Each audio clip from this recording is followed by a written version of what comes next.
I gotta check one thing really fast as we go ahead and go live, as we should be live now. Let me just make sure I got the monetization cranked up to 11. I forgot if I did that last night when I set up, and we did. I see that you guys are chatting along. That's why I didn't mind leaving the chat open, or to not just be subscribers and stuff. But I see you guys are going at it like a freaking Reddit thread over here of thoughts and opinions and stuff like that. Which I am glad that you found luck. There we go. I'm glad that you found luck, Alexander, because I know you've had it quite rough, and not of your own doing. You just had some bad situations happen um, recently. For those of you who watched my previous video and stuff, it's pretty much just going to be repeating that. This is very much going to be a video that I don't think will be very helpful for a lot of people, and certainly any new fellows who walk in here, because this is going to be me absolutely being very aggressive on my approach. Just a little refresher or reminder, rather. So last year, when we looked at last year's race, which yet again we did all this in the previous video, but we'll kind of at least go over it so I don't have to repeat myself, super late in the video of like, oh, what are we doing here? What are we doing here? And blah blah blah blah blah. And so when we look at last year's race, just really fast. Now, yet again, all the caveats and everything. Race was shortened. Rain was a part of it. Yada yada yada. We all understand that. But even yesterday, when you looked at the builds that were happening and working yesterday, and I am curious, and we can always ponder and think about what would happen if Allgaier had not spun or gotten spun into pit lane earlier in the race. Because when he spun, he ran down pit lane. Like, I mean, that was a huge advantage to him. He basically got to do his pit stall early, stay out when other people pitted. And he ended up coming in right at ninth when everything cycled through yesterday. Um, but it was very much dependent on where Allgaier and Creed were. Obviously, Creed spins at the end of the race, but it was really just those two guys who were actually pushing deep in lineups and priced and stuff. Jones truly wasn't a big deal, and I'm not necessarily counting Williams. I'm mainly focusing on the chalk from yesterday's race, and certainly like Karam, blew a radiator. Clements got involved in like the first accident, like lap 3 and stuff. But for the most part, we saw a lot of the guys yesterday maintain a running position up front. If you were fast, or at least identified that you had, top 20-ish% speed in practice, like, top quarter, top half of the field, you saw that you were able to get through the field and stuff, or they were able to pass. And not just SVG, but, Larson, Gibbs, like the faster guys are able to pass through people. And so I'm, yet again, I'm perfectly fine. And what I'm going to do, and probably even more so today, just due to how close everybody is on speed, I'll probably end up playing guys who are up front in a majority of my lineups, and I'm probably not going to chase place differential. If you're looking at single entry, if you're looking at cash, okay, you should absolutely prioritize them. But for how I'm going to approach it, I will not be doing that. And this is a situation where I will probably actively fade the higher owned guys in the back of the field. AJ Allmendinger, for the most part, we'll talk about that as we get through. As we review last year's race, and luckily everything's just color coordinated and stuff. And so this is based on the lap by lap data from last year. I mean, outside of Hamlin missing a corner on lap 2, we see that there's very, very little passing and stuff. Now, yes, we had yellows and people were able to gain positions, or some people pit, or Kyle Busch gets in the wall and brings out a yellow and stuff. But for the most part, things did not change until Bowman blows the engine, the transmission, whatever, and brings a yellow out. And in between, when pit lane opens up for the first group of, or like when pit lane is open up the first time, we have people in the back of the field pitting. And then once those guys pit on lap 45, NASCAR relays to the team that they're shortening the race. And everybody was already on a one-stop strategy anyway. And for the most part, they were going to aim for lap 62 to pit. Because of that, everybody has to pit following or hearing that news. That's how we end up swapping the staying order. What I went ahead and looked at last year was where, because this would give us the greatest example before things like truly got crazy, of where people flip-flopped and everything, where people were at if this was the running order, or if this is the running order. Like, where would people line up DraftKings points in that regard. And we clearly see that, yeah, sure. I mean, we have Chastain and yet again, everything I mentioned in the video of like people are on different strategies, people have put it before, but for the most part, we see the top scorers at this moment. Now, this is without fast laps and laps led. Um, calculated at this point, but this is where people were scoring at the moment of that caution. And we see that we have quite a lot of guys who have started inside the top 20 in this range, and we see how close the scoring is between all these guys, whether it's a place differential play, whether it's somebody started up front. Um, because I wanted to see where everything was at. And if you remember last year, as I've stated, I'm sorry if I am just repeating what I did in the previous video, but I feel like people will be asking me questions if I'm deep in a show, like in this one. They're like, "Why are you doing this? Why are you talking about that?" And then we clearly see when we come out of that pit sequence, we clearly see how big the field is flopped. Literally everybody who was running in the back of the field last year gains positions, which you got to be honest with yourself. Like when you see this, and this is how I chased place differential last year. And this was, I think, it was an absolute mistake. I think we were absolutely bailed out by the timing of that yellow, by the time of that news getting through. And I think a lot of people who probably played this slate pretty correctly lost a lot of money last year when a lot of this place differential came through. And I just don't foresee that happening in this race, and then this is how it ends up happening. Which still, if you were slow all day, even if you gained positions, during this transaction and stuff of where you're at, like you still didn't, you know, absolutely run through the field. Or like my bad, it didn't like super maintain the field. Like, yeah, sure, Haley, finishes second and everything, but that's because the field spreads out, and I just don't foresee prioritizing place differential in this race to be the way I want to go. When we're looking at where we're at here in terms of top 5 fast laps in practice, and I didn't take away let me go ahead and take away these last few laps. I don't really want to take away a 135, but we will take away 139s at least. Just to kind of visualize, we'll move this 96. I think that should be, let's get rid of some 136s here. We'll just remove Balicki because we're not playing him. And so when we're looking at the field here, and yet again, I typically like, if I'm going to analyze people's laps, I want it to be in traffic. I want it to be the worst case situation, because if you're looking at the amount of laps they ran in queue, that's going to skew to them being way faster, much more consistent because nobody's in front of them. So I'm perfectly fine taking the fastest laps from practice. And personally, I like looking at the top 5. Thank you for AD for just already having this stuff available, so I don't have to go ahead and do anything to it.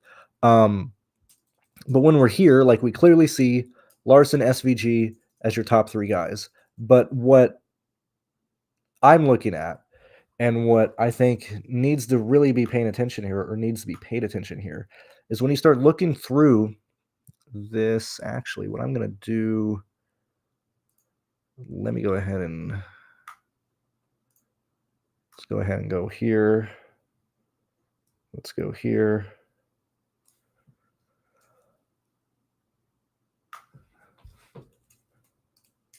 We'll put, oops.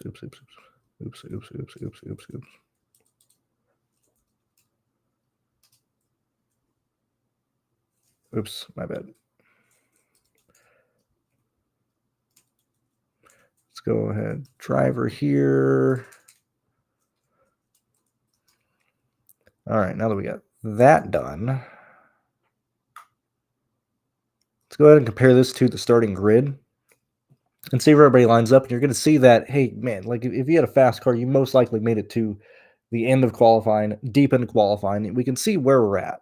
And so if we are, comparing where people are at with their laps compared to where they started, no surprise, Larson's there, Gibbs is there, Shane is there. I mean, this gave you a pretty good expectation of where people are at and where they should be in terms of speed. I mean, like it's not really a surprise when we start seeing where people are with their grid and practice speed. Like we don't really have any flukes up in the front. Most people are within, 8 to 7 positions one way or another, which you could argue, which is maybe like 4. Like, I mean, Suarez is probably the most we've seen so far. Starting ninth, pretty much had the 16th best car in practice. But still, like, we're not seeing a lot of guys who shouldn't be up front. Uh, the Nemechek is surprising, maybe from the outside looking in. You may have been like, oh man, Nemechek, we didn't expect him to qualify fast, but like his speed is there. And so when I start looking at this stuff, now, yes, Byron had steering issue, qualified just so he can get a better pit stall than just being dead last. Okay. But I think there's real concerns with like Byron getting through the field. I think there's real concern with where AJ Allmendinger is. I mean, he's starting 37th. I think like probably the most aggressive take. I think AJ Allmendinger is a disgusting, horrific play today. I don't think he works at all. I think it's going to be very hard for us to see AJ Allmendinger score over. What do we got him looking at? I think it's very difficult to see AJ Allmendinger scoring like over 46 points today. Okay. And I would have him probably closer, like anywhere from 38 to 42. I think this is a major concern with AJ Allmendinger. And so I would really like to not be playing AJ Allmendinger today. This is not true. Like it, I mean, it would be different if we saw him as like a top driver, but this is enough laps for us to see where this car is, to see where he's at. And I just don't think it's worth playing AJ Allmendinger today. That's personally what I would do. When we look at like Barry, like, dude, we're playing raw points. Like, point per dollar doesn't matter today. So, like, I'm personally probably not going to play any of the guys in the back of the field that are going to have ownership. I just think there's just no reason to, you know? Like, even I'm personally concerned with like Byron as well, but I would be much more open to chasing the place differential between like Byron, Truex, Briscoe, Cindric, Elliott, Blaney, like and same thing that we did yesterday with the Xfinity series. Like the place differential that I truly want to chase would probably be in the middle of the pack of guys who can work their way into finishing in the top 10 versus chasing somebody who starts in the back of the field dead last because they are that slow and hoping they get through attrition, hoping they can make passes and stuff. Because even if they pass people, there's a real chance they can't maintain that track position if they go green very long. Yet again, going back to last year, we see guys, who were still falling through. But you got to remember, like we had the yellow from like 46, then we have another pile up. And so we may have had maybe like, and I could be wrong. I mean, I'm guesstimating here because I don't have them highlighted and stuff, but we probably had like 18 green flag laps between the two yellows from at 46 and the big one that happened here. And we see a lot of guys who ran in the back of the field all day. I mean, yes, like, Elliott, Haley stand up or stay up there, but we see a lot of guys fall through and we weren't even green for that long. And so when I'm looking at, people like Barry, people like AJ, I mean, you can argue like Hill would make much more sense if you need the salary relief. But like, there's no way Austin Hill's going to come home, 17th today. It's more realistically that, Hill is going to finish in the mid 20s and stuff. So like, yeah, great point per dollar play. But like, I just don't think we should be getting, or personally, I don't think you should be playing, focusing on the guys in the rear of the field at all. I would absolutely focus on probably getting 4 guys from like the top 24 in your lineup, if not 5. Because I think raw points are going to be much more important than any place differential, or chasing place differential in this race, especially also secondly. So like that's the back of the field. Secondly, like yet again, I'm in Texas, so I can't bet. And personally for me, I think just speaking out loud, yet again, I don't have any proof of this, but like whenever I like watch games and stuff, I feel like I would only do live betting in Texas. Uh I feel like that is where my strength is with that type of stuff of like whether it's watching esports and understanding when a live odd is something that I want to put money on. Anyway, the reason I'm saying that is maybe that's what you're going to focus on to get better odds or whatever. But secondly, like, have you seen the odds that SVG has today? Like, that is absolutely ludicrous. that people are actually putting money on SVG minus 1,000, minus 2,000. That's insane. The odds of him winning is irrelevant. The fact that people are like putting money on that is like wicked wild. Like, I cannot believe anybody would be putting money on a favorite that huge in anything. That's like insane. That's insanity to me. That's crazy. Um, but going back to like where we're at playing wise, because we understand that Larson, Gibbs, and SVG are the fastest guys in the field. Okay. When we're looking at raw points, SVG fit into the optimal yesterday with right around 51 points. That is probably where I would put him again today. Yet again, it is not when we looked at um the projections yesterday of like, removed the names, just seeing where everybody I had it people projected, like if SVG is hitting like a 4.9 value, he's most likely going to fit in there. The ownership is only starting to get important when he starts scoring, or if you're looking for like a full fade, because he's probably going to be like 45% owned. Anyway, the reason I'm talking SVG here is because I would advise not playing Kyle Larson. I would advise not having ownership to Ty Gibbs. I would advise not having ownership to McDowell or Reddick. When we get to SVG, that 5, his starting from 5th is actually pretty important if he has a real chance of finishing 2nd or 1st. So if you think SVG is going to win, you then have to ask yourself at how big of a dominating performance he can have. Because like I think SVG can finish 3rd with like 10 fast lap points or 10 laps led, like 9 fast laps, and probably still not kill you scoring like 47 points, 48 points or something in that range. If he's scoring 50, he's probably going to be optimal. Anyway, the reason why I'm talking out loud is like we need to be aware of where that is. So that's why his ownership is so high. He doesn't have to win the race. I think his raw points can get there. I am personally not going to play SVG despite understanding the circumstances that he works out. That's a complete like game theory move on my part because I'm not playing AJ Allmendinger. I'm not playing SVG. I'm not playing any of the guys in the top 5. So I'm absolutely going to be focusing on 4 guys from the teens and the mid pack here, with possibly 1 guy from the rear, whether it's a value play that I need or whatever. But that is the approach I'm going to have. That is the approach that I felt like was very much optimal last year. I felt like it's been very much optimal in some of the shorter road courses this year. And the fact that we have a one-stop race, I think amplifies the chance of that working out more than normal. At least you normally at least pit twice in these. You can do Sonoma in one stop, but for the most part, you typically have 2 stops that you have to worry about, or people flipping stages and whatnot. The fact that everybody on the track should only visit pit road 1 time in this race, that means like everything should cycle out. There's not going to be these flip-flops of when we pit or whatever. I mean, they'll be like the one if people short pit at the end of whatever stage they're at.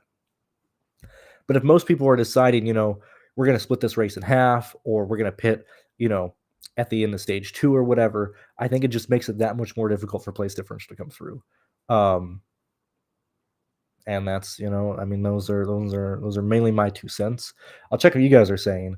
But everything I mentioned yesterday of how I'd like to build is the exact same way I'm probably going to build today. And so going back with, as I was mentioning, with Justin Allgaier and Creed working the way up and down. Before Creed spun out, we saw a lot of 4-2 lineups, 4 guys from the back, 2 in the front. I'm not arguing semantics of where your cutoff is. That's just the terminology I use, very similar to plate races and stuff. A lot of it was 4-2s and stuff.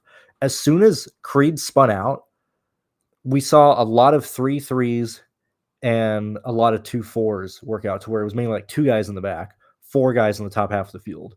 When you looked at the end of the contest, I believe the winning lineup was a 3-3. There was a lot of situations where it was like 4 guys in the top half of the field, 2 place differential plays in the back. And if you were very much playing guys from the back and focusing on that, I think you fell short. Um, and so like today, I'm going to be very aggressive on focusing on guys in the teens and focusing on guys maintain a run position up front all day and having a good chance of being a top 15 scorer. Because when you're also, depending on what projection set you're using, you might make arguments of like, oh, so and so is projected to do more than that. You know, practically everybody in this race, realistically, like real plays, like AJ, Barry, Byron, Truex, and like the guys in the back. And then you have like guys up front of like Bell, Bowman, Suarez, Wallace, SVG, whatever. Like everybody's mean projection is like 38 today. Like everybody's mean average projection is like right at 38. It's just some people are going to have way higher ceilings and some people are going to have way higher floors. But for the most part, all the main projections are the exact same. They're all identical and stuff. Um, so I would just lean on, um, or personally, I would rather just lean on guys who are already starting up front, who have faster cars, who are up there for a reason, and build that way. We'll see where you guys are at here, but that's my 2 cents. Also, one more thing. Sorry, I'm going so late today, but the fact that the stupid F1 race started at 9 a.m. typically when I like to go live, so I just brought it at noon. I'm pretty sure I'm head to head with Pinnell right now, but thank you very much for being here. So let's go through. I saw Alexander talking about his stuff yesterday. Um, and yet again, I don't even think it's that chalky of a slate because like if everybody's playing, AJ Allmendinger, Austin Hill, Barry from the back, and then like Byron and stuff. Well, yeah, sure, it's chalky if you're building with like three of those guys in each line. As soon as you like not play them, I don't think you're at a significant disadvantage at all. I still think both, or I feel like both those lines are very much even, whether you're chasing those guys or not. You have a very high likelihood of scoring very similar to each of those. And so like by just not playing SVG, AJ, or whatever, like you're free to do whatever. Like I don't think you have to worry about duplications at all past that. But that's where I'm at there. Let's see. Anyway, James. So yeah, I would say that you can play this race very similar to yesterday.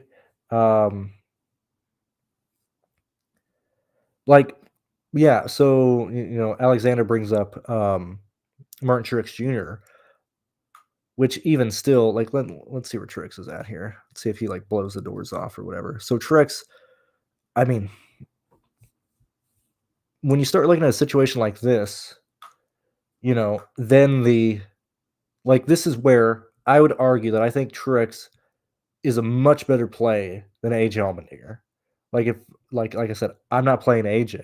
If you wanted AJ Allmendinger, I would just say just play William Byron, just play Truex, play Briscoe, play Chase Elliott, play Ryan Blaney.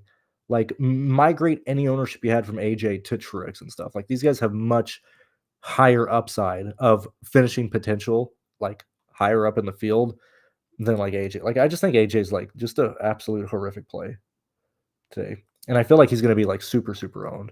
I haven't listened to anything, haven't looked at anything. I just feel like people are going to own AJ out the wazoo. Yeah, BJ. Yeah, I mean Dinger, like, and it's not even that too. I just think Dinger's slow. Uh, but like, dude, I've never seen a driver whose like mental state is dictating how his performance is like so much. It's crazy. Um, yeah, rain. Like, who gives a fuck, man? Rain's so important, doesn't matter. Like, who cares? Um, Thank you, Jake. At least we agree there today.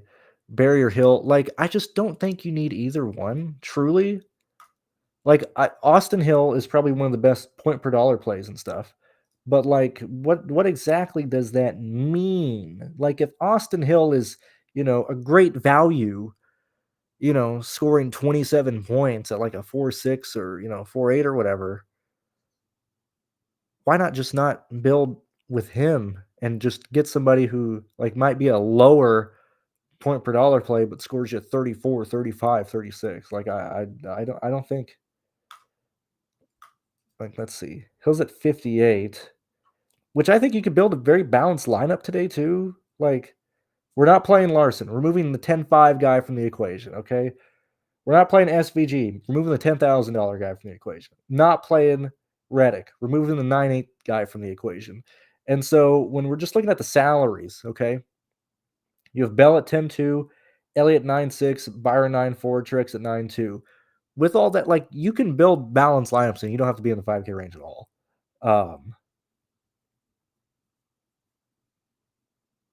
I haven't ran my stuff head to head. I'm pretty sure I have Nemechek technically projected for higher. I'm assuming. I am curious on that. So, like, I have Nemechek and Hill. I'm pretty much projected for identical points. Then yet again, it goes back to like where you think these guys kind of fall in line at. Like Nemechek, 10th best in 5 lap, whereas you had Hill at like 17th and stuff. I don't know, like.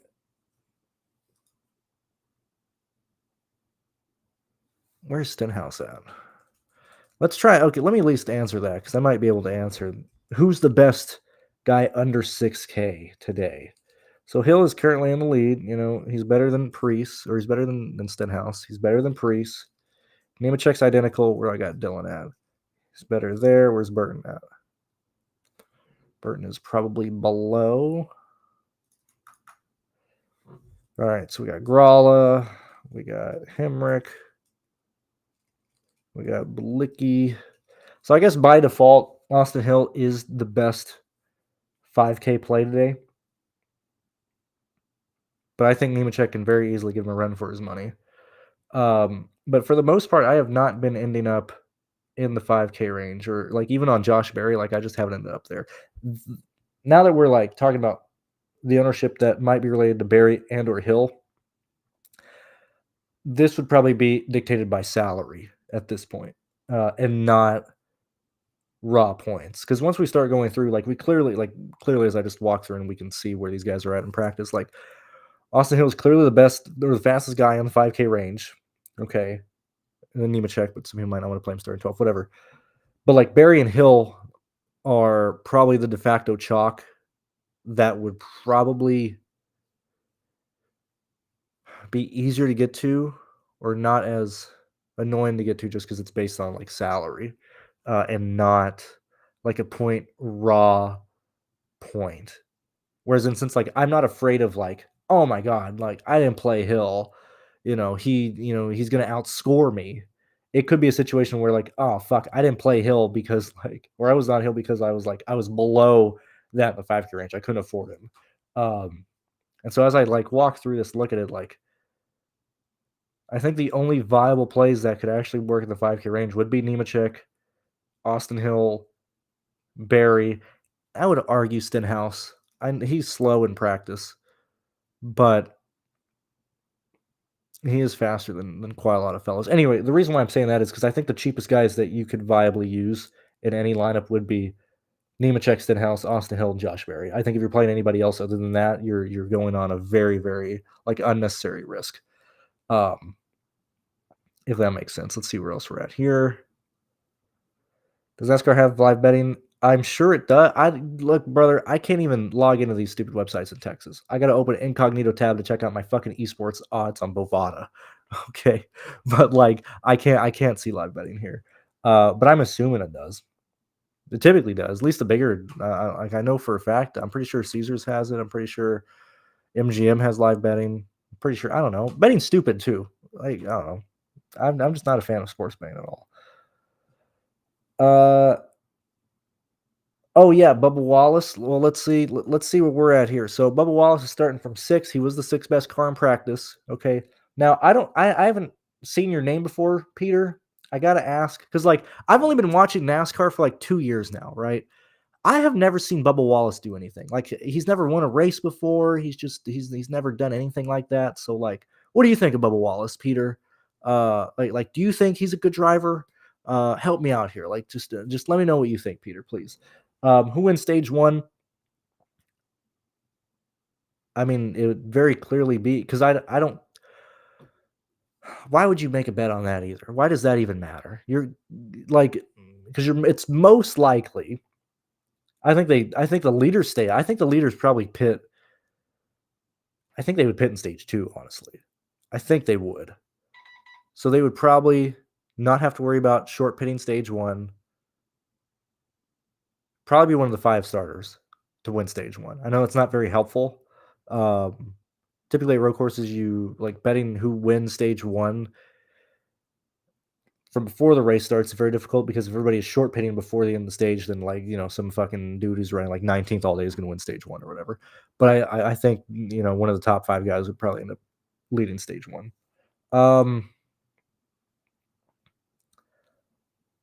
Let's see. Interesting matchup in the books with AJ and Cindric. I think AJ. I mean, I don't know, man. I really don't know. I don't. Let me look at my actual. Let me look at my projected finish for these guys. So what is it? Cindric. What is this? AJ and Cindric. Let me see who I have projected higher.